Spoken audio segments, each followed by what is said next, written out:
Cahilim köleyim de bilmiyorum acı. Ağaya patrona da yetmiyor gücüm.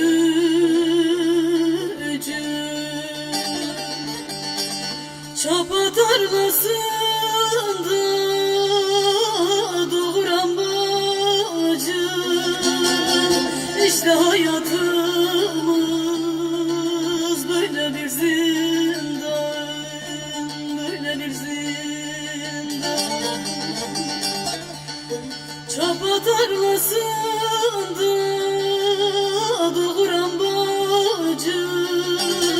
İşte hayatımız böyle bir zindan, böyle bir zindan.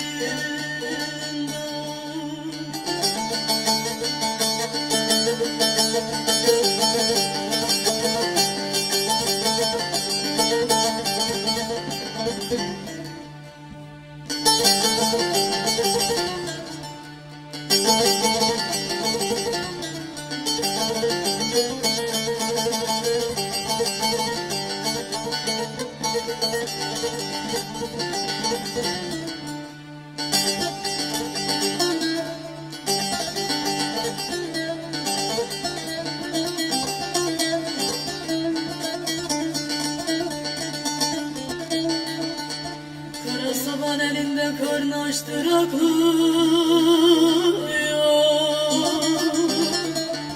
Ansızlıktan gelip geçirdiğim çok. Kar akşam tasında canında duyup. Haydi sen ol da eyleme isyan, eyleme isyan. Kar akşam tasında canında duyup.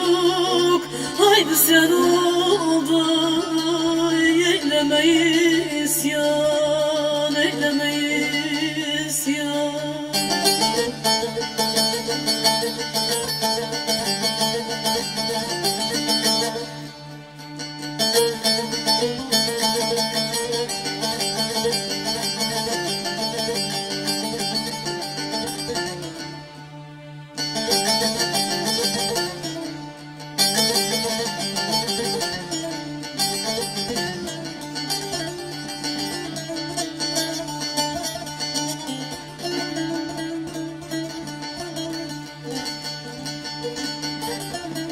Maksudin der ki susarsam eğer,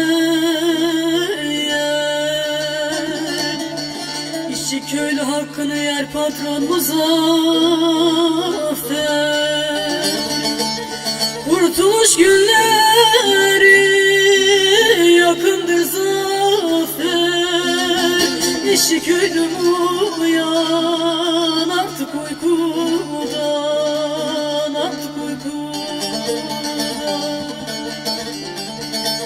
Kurtuluş günleri